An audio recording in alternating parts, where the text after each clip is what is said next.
干しいる？梅干しいいね。うん。いただきます。うん。これさ、ポン酢どう？これにきびすかけちゃう。塩昆布ときびす。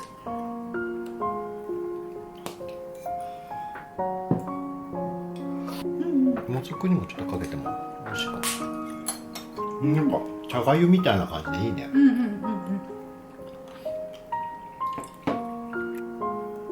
美味しい。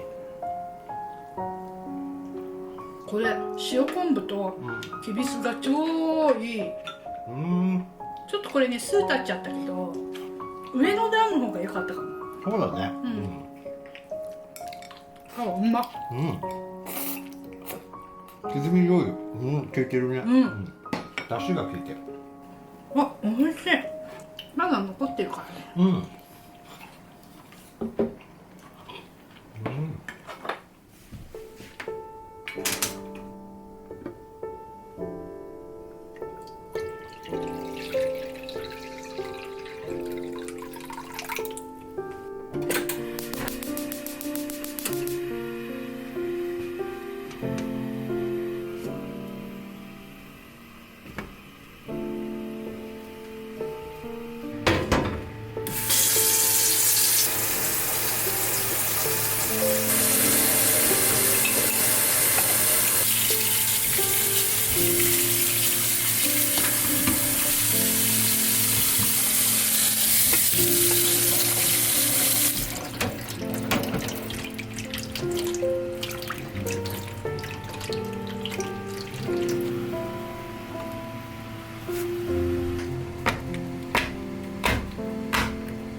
お疲れではい、す。乾杯。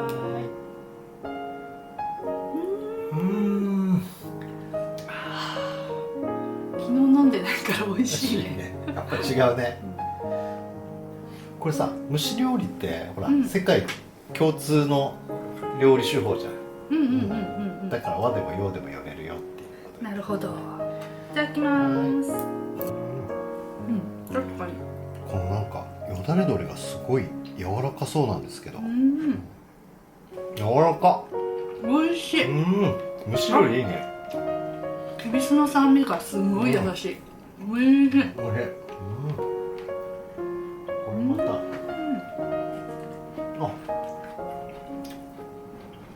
きびすいいです。きびすが、これもお酢好きだからね。最近きびすばっか使っちゃうね。バランスいいんだよね。そうなんだよ。あと煮物はさ、黒酒でやってる。う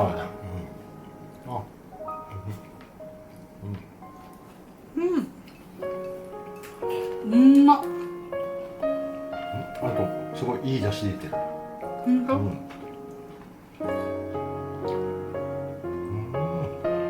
れ野菜とさ、魚のこれ和製アクアパッツァみたいな感じだね。